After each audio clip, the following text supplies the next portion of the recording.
Hello everyone, welcome to study with Tisha. तो आज हम टीओसी जो सब्जेक्ट चल रहा है उसमें हम लेक्चर 3 देखेंगे। तो लॉजिक से हम रुके थे, तो अब हम ये देखेंगे। इसके आगे के 2 वीडियो प्लेलिस्ट में आप जाके देख सकते हैं, ये पार्ट 3 है। तो logic is a study of reasoning.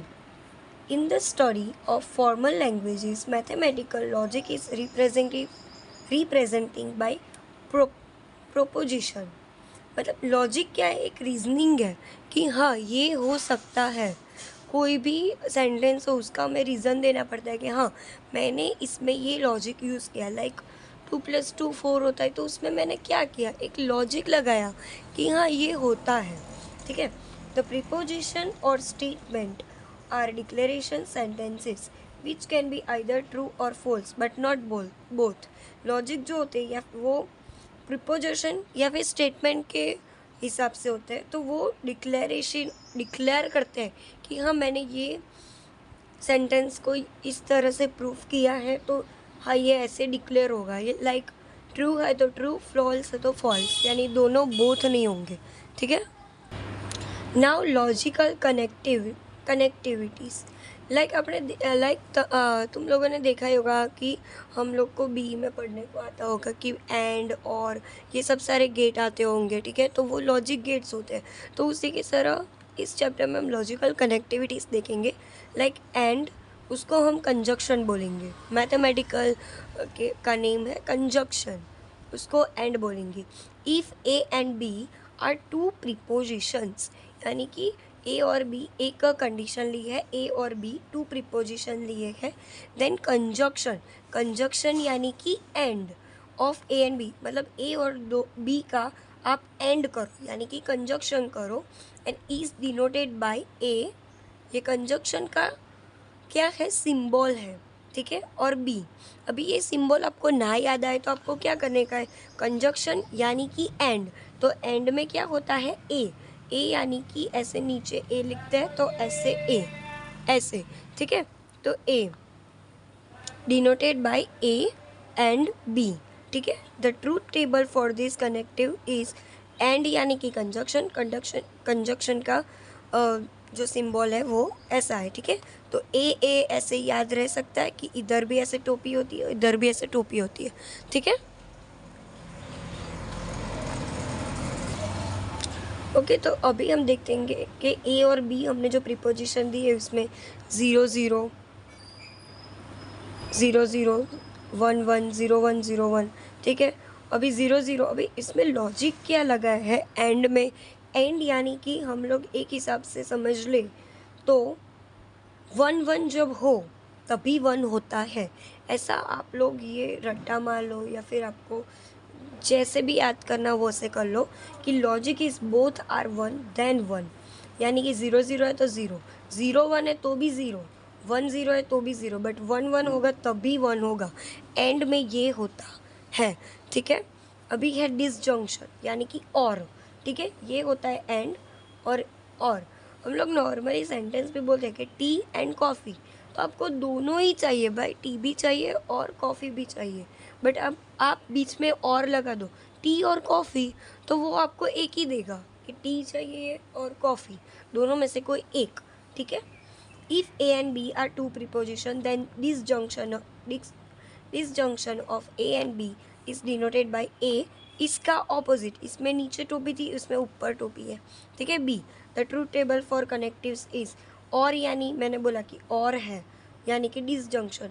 अभी कंजक्शन का टोपी वाला था तो ये ऐसा होगा।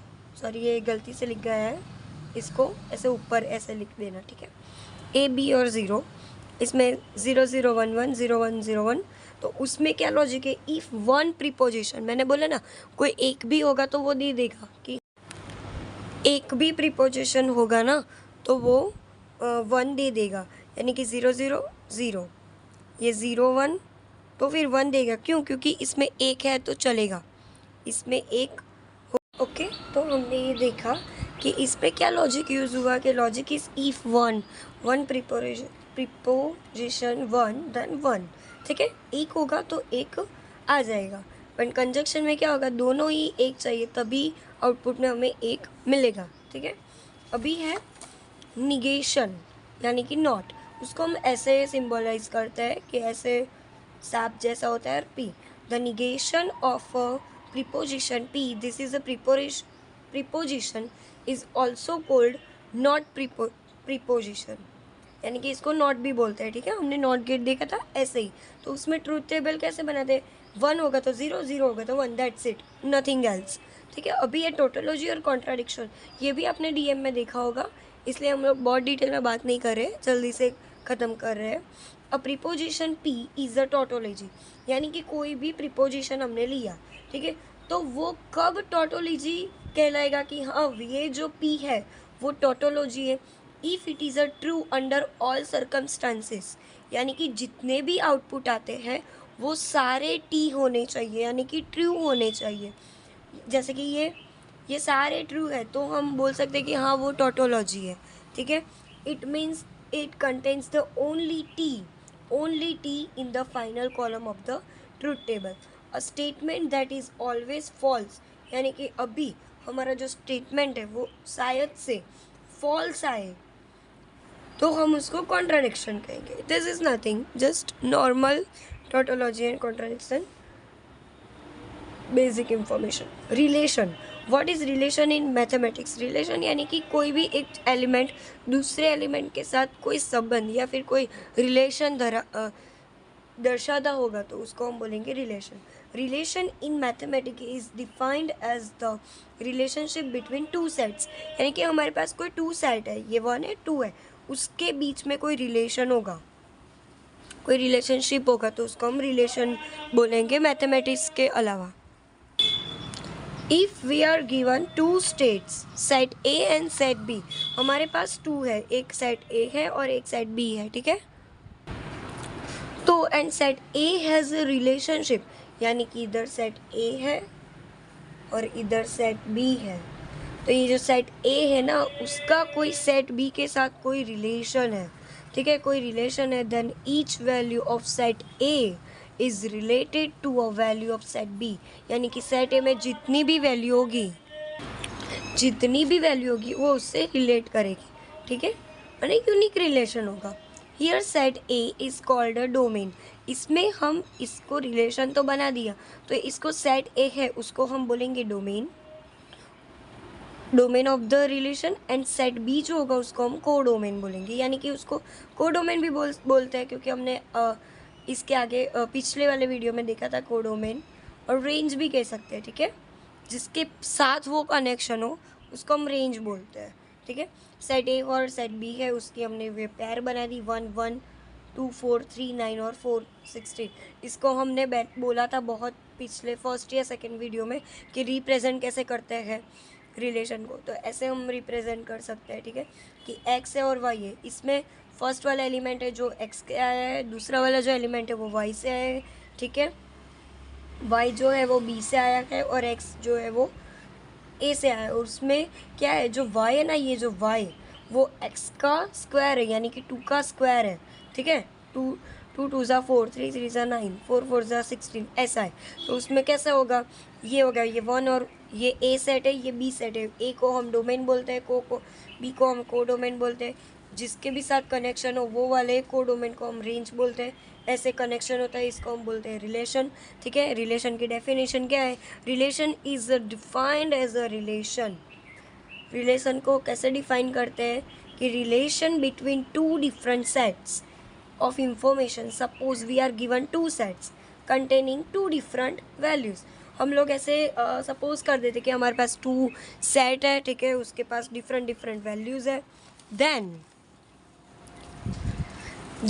relation defines such that it connects the value of the first set to the value and second set is called a relation।